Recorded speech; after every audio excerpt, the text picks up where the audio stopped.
Bonjour à tous. Cette petite vidéo va parler des conséquences du Brexit. Hier soir, pendant le grand débat des élections présidentielles de 2017, Marine Le Pen a quelque peu sous-estimé les conséquences du Brexit, de qu'est-ce qui se passera si on quitte l'Europe, n'est-ce pas? Bon, elle dira que tout va bien. Bon, mais non, là on n'est pas tout à fait d'accord. Euh, Voyons voir. On n'a pas besoin de faire de l'économie, on n'a pas besoin d'être un agrégé en macroéconomie ou en microéconomie pour voir, pour utiliser son bon sens. Euh, alors, regardons les importations dans le monde. Ce que vous voyez là, c'est l'ensemble des importations dans le monde et la zone bleu foncé représente l'Europe. L'Europe représente pratiquement un quart des importations mondiales. Et en fait, par importation, on veut dire la taille du client. Tout simplement, quand un pays achète beaucoup, au moment où il faut aller négocier des accords commerciaux avec d'autres pays, eh ben, le pays qui achète le plus se retrouve en position avantageuse pour négocier de nouveaux tarifs commerciaux. Donc, euh, dans le cas de l'Europe, l'Europe est 3 fois plus importante au niveau des importations que les États-Unis, à peu près, et presque 2 fois plus importante que la Chine. Donc, en cas de, comment dire, quand les accords commerciaux internationaux sont revus, par exemple Trump en ce moment qui est en train de détruire beaucoup d'accords commerciaux, et bien au moment où il faut reconstruire tout ça, on va se retrouver dans une position avantageuse parce qu'on est le client le plus important.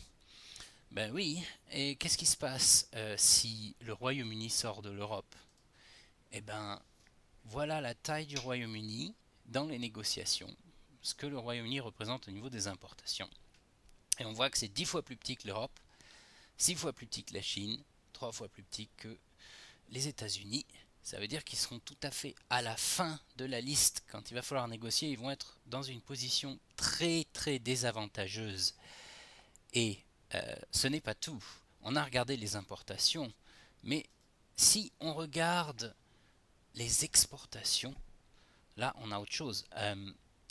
Être, comment dire, un fournisseur, un grand fournisseur, c'est important parce que ça nous permet de contrôler l'offre. Celui qui contrôle l'offre, c'est celui qui contrôle le marché. Par exemple, si Apple décide de diminuer le prix de tous les iPhones qu'il y a sur le marché, eh ben, ça va avoir des conséquences sur la concurrence. Ils vont contrôler le marché, la concurrence va se retrouver en difficulté. Donc, celui qui exporte beaucoup, c'est aussi celui qui est capable de contrôler à l'avance l'offre et la demande. Et donc, forcément, si on fait partie de l'Europe, comme l'Europe a 3 fois plus d'exportation que la Chine et à peu près 2 fois plus d'exportation que les États-Unis, eh ben on se retrouve dans une position incroyablement avantageuse. Avant même qu'un conflit économique ne se déclare, si on a suffisamment d'exportation, on est capable de changer la nature du terrain et de gagner le conflit économique avant même qu'il ne commence. Voilà un avantage incroyable. Mais qu'est-ce qui se passe dans le cas du Royaume-Uni si on sort de l'Europe? Eh bien, le Royaume-Uni, c'est tout petit. Euh, c'est 6 fois plus petit ou 7 fois plus petit à peu près que l'Europe au niveau des exportations, 3 ou 4 fois plus petit que les États-Unis et 2 fois plus petit que la Chine.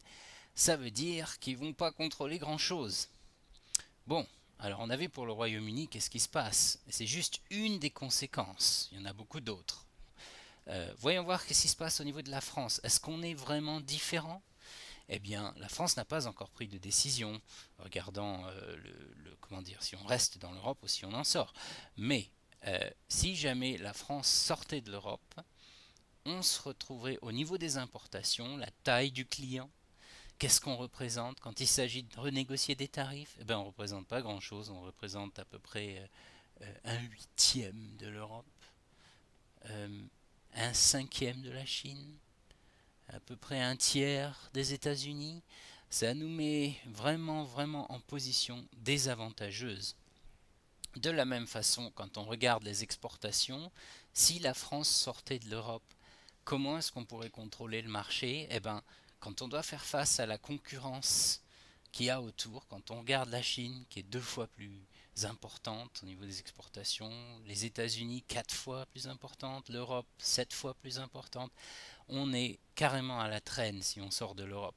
Donc, en conséquence, euh, qu'est-ce qu'il faut faire quand on doit faire face à cette décision? Rester ou sortir de l'Europe? Ben, par rapport aux critères que je viens de montrer, il vaut mieux rester dans l'Europe et puis faire en sorte d'améliorer les choses pour que l'Europe prenne le meilleur parti comment dire, des négociations et puisse améliorer les choses au niveau économique. Donc voilà, il y aura sans doute d'autres vidéos dans le futur, il y a d'autres aspects sur ce problème à examiner. Merci à tous et au revoir.